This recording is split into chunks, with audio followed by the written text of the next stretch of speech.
Life is a series of tiny little miracles. Notice them. मेरी भी life में during my CA journey I noticed the miracles happening. And miracle सिर्फ miracle नहीं होता, उसके साथ जुड़ा होता है बहुत कुछ. वो आगे आगे मैं आपको अपनी स्टोरी बताऊंगी तो आपको खुद पता चलेगा. एंड हाँ, मैं आपको एक बात बता दूँ, ये मिरेकल्स होते तभी हैं when you least expect them. To begin with my first miracle story, let's start a brief background. CA foundation मेरा एक अटेम्प्ट में क्लियर हो गया था. CA IPCC भी मेरा क्लियर हो गया था. एक अटेम्प्ट मेरा वेस्ट हुआ उसमें due to some reason. And फिर हम पहुंच गए फाइनल्स में, तो कॉन्फिडेंस तो ठीक ठाक ही चल रहा था. देन फास्ट फॉरवर्ड हम जाते हैं 3.5 साल के बाद. 3.5 साल तक हम फाइनल्स के ग्रुप दे रहे हैं, कभी सिंगल कभी दोनों groups, but none of the groups were cleared. तो फ्रस्ट्रेशन तो आ ही जाती है थोड़ी सी. And at the end of the 4th year, again I was having my attempt, but the situation was difficult. अब इसमें ट्विस्ट्स ऐसे हैं कि मुझे रिकॉल करते टाइम भी लग रहा था कि कोई मूवी लिख रही हूँ मैं. अब मेरी स्टोरी में पहले तो मैं आपको बताती हूँ ट्विस्ट कहाँ कहाँ आए थे. पहले तो preparation time, then the exam day, then the result day, and result days के कुछ दिन बाद भी एक ट्विस्ट आया था.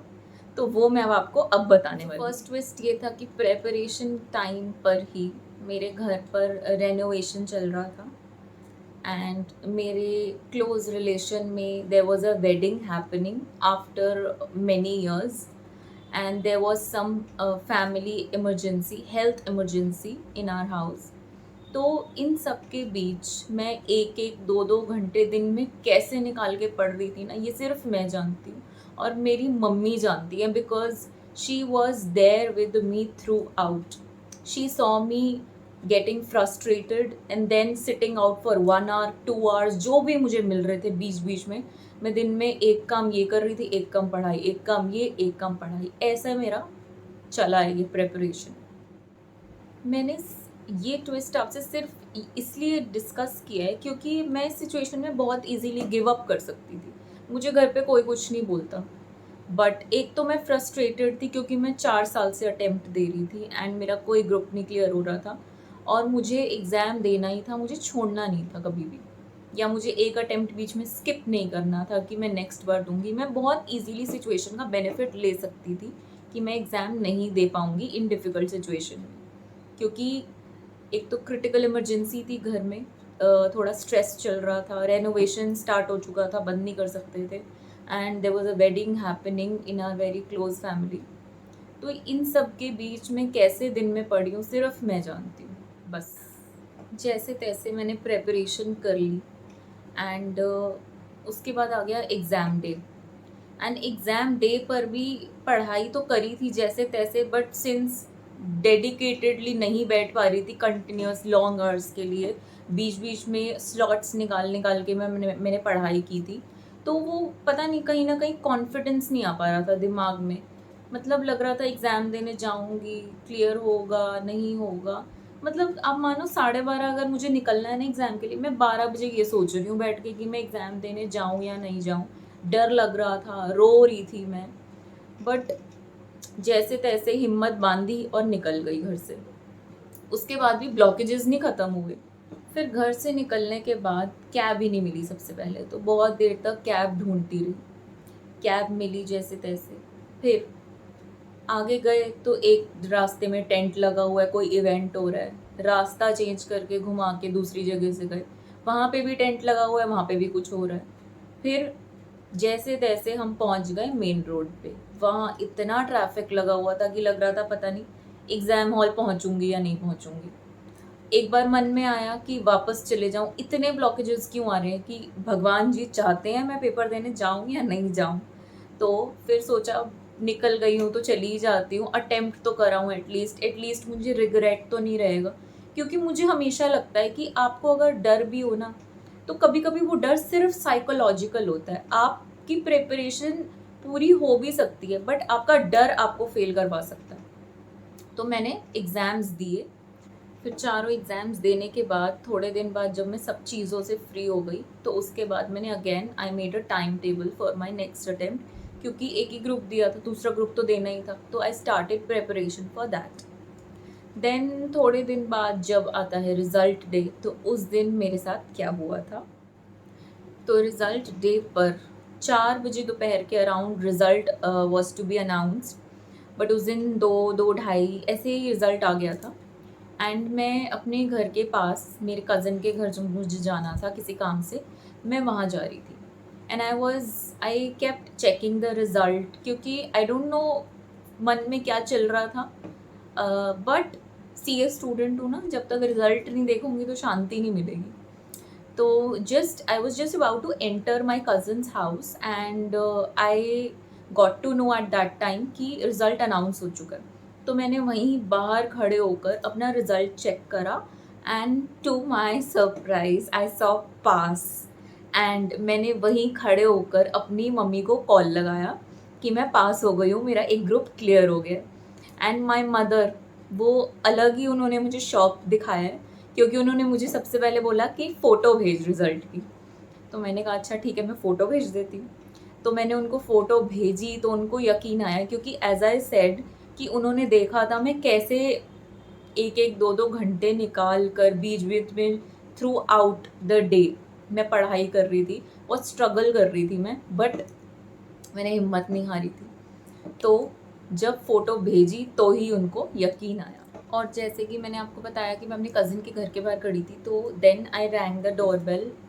तो जैसे ही वो नीचे आई, I ran towards her, smiling, shouting and with so much of excitement. And she was like, result आ गया क्या, पास हो गया? तो मैंने कहा इसको कैसे पता? तो कह रही है आपके चेहरे की खुशी बता रही है। तो मैंने कहा अच्छा, सीए स्टूडेंट के पास होने की खुशी दूर से ही दिख जाती है।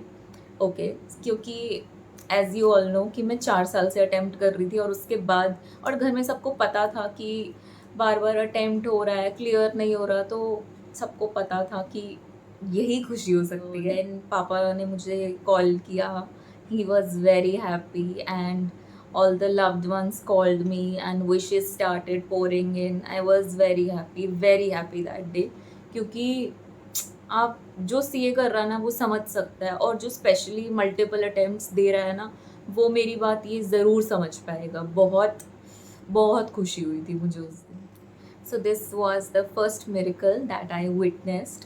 बट मैंने ये आपको बोला था ना कि व्हेन यू लीस्ट एक्सपेक्टेड, ये तभी होता है, क्योंकि किस्मत से ज़्यादा और समय से पहले किसी को कुछ नहीं मिलता। मेरा वही समय था, इसलिए मुझे उसी वक्त मिला। एंड ऑल्सो मैंने जैसे आपको बोला था कि miracle is not solely a miracle, it is supplemented by many things. So in my story, this miracle was supplemented by my learnings, my failures during those 4 years. Yes, failures help you a lot in building yourself again, in picking yourself again, and doing the same hard work. So मेरा hard work जो मैंने 4 सालों में किया था, जो मैंने सीखा था, पढ़ा था, वो कहीं ना कहीं became a miracle. So ultimately बिना एफर्ट्स के मिरेकल नहीं हो सकता है, बिना हार्ड वर्क के मिरेकल नहीं हो सकता है। अब ये मत सोचना बिना पढ़े कोई मिरेकल हो जाएगा। तो मिरेकल इज़ ऑल आपके पास डीड्स ही होते हैं। अगर आपने अच्छे से हार्ड वर्क करा है, वही आपको किसी दिन एक मिरेकल के फॉर्म में मिलता है। मेरी स्टोरी यहाँ ख़त्म नहीं होती, रिज़ल्ट तो आ गया, बट अब जो रिज़ल्ट के थोड़े दिन बाद मेरी लाइफ में ट्विस्ट आया था, वो मतलब बहुत ही हिला देने वाला ट्विस्ट था। ये ट्विस्ट तीनों उसके सामने कुछ भी नहीं थे। सो क्या हुआ, a few students came up with the discrepancies in the result. So मैं आपको बैकग्राउंड बता देती हूँ थोड़ा सा। जब हम रिजल्ट आता है पोर्टल पे जो चेक करते हैं, जो उसमें मार्क्स लिखे होते हैं, वो हमारे मार्कशीट में आते हैं रिजल्ट। एंड इंस्टीट्यूट एक लिस्ट भी निकालती है, एक लिस्ट रिलीज करती है, जिसमें स्टूडेंट्स के name, roll numbers and just pass and fail लिखा होता है। तो अब कुछ स्टूडेंट्स ने वो लिस्ट से अपना रिजल्ट देखा, जब तो मार्कशीट में जो पास था उस लिस्ट में वो फेल था, और मार्कशीट में जो फेल था वो लिस्ट में पास था। तो मुझे तो ये सुनकर चक्कर ही आने लग गए कि इतनी मेहनत के बाद मेरा रिज़ल्ट पास हुआ है, एंड अब ये सब क्या है? फिर मैंने कहीं से वो लिस्ट निकाली इंस्टीट्यूट की एंड उसमें अपना नाम सर्च किया। एक्चुअली क्या हुआ था ना, पहले तो जब एक दो स्टूडेंट्स बोलते हैं ना तो आपको इतनी सीरियस नहीं लगती है ये बात, बट जब बहुत सारे स्टूडेंट्स आने लग गए कि उनके रिजल्ट में वेरिएशन आ रहा है, तो इंस्टीट्यूट ने इसके लिए बाद में एक्शंस लिए थे और करेक्शंस करी थी, चीज़ें ठीक हो गई थी बाद में। बट मैंने अपना, मतलब मैं अपने पे आ जाती हूँ अब। जब मैंने अपना वो चेक करा लिस्ट में, नाम सर्च करा मैंने नाम, एंड जैसे ही मैंने पास देखा, I immediately took the screenshot of that कि अब मुझे कोई फेल नहीं कर सकता, अब इंस्टीट्यूट ने मुझे 2 जगह पास डिक्लेयर कर दिया। फिर मैंने सोचा कि भगवान जी प्लीज़ अब बस करो, बस अब मैं पास हो गई हूँ, अब और एग्ज़ाम मत लो मेरा प्लीज़। तो यही स्टोरी थी मेरी, दैट वाज, जो मुझे लगता है ये मिरेकल था मेरी लाइफ का। आप लोग फिर से सोच रहे होंगे कि मेरी ये स्टोरी ख़त्म हो गई है, मेरे ट्विस्ट्स समाप्त हो चुके हैं, बट ऐसा है बस। मैं और ट्विस्ट नहीं सुना सकती आपको, बस ख़त्म। जब ये सब मैं रिकॉल कर रही थी ना तो बहुत बहुत प्राउड भी फील होता है और बहुत लगता है कि पता नहीं मैंने ये सब कैसे करा था उस टाइम पे। पेशेंस रखी थी, गिव अप नहीं करा, तो मुझे बहुत अच्छा लग रहा था ये सब याद करके। और मैंने सोचा था कि मैं अपना मिरेकल ज़रूर शेयर करूँगी, क्योंकि मेरे को ऐसा लगता है ये मेरे लिए मिरेकल था। बट हाँ, मेरा हार्ड वर्क, मेरा पेशेंस एंड मेरी जो नॉलेज थी उसने मुझे हेल्प किया है। अगेन मैं यही बोलूँगी कि miracle is not solely a miracle. So please अपने एफर्ट्स करते रहिए, अपना मिरेकल खुद क्रिएट कीजिए। So my second miracle story is, I would start with कि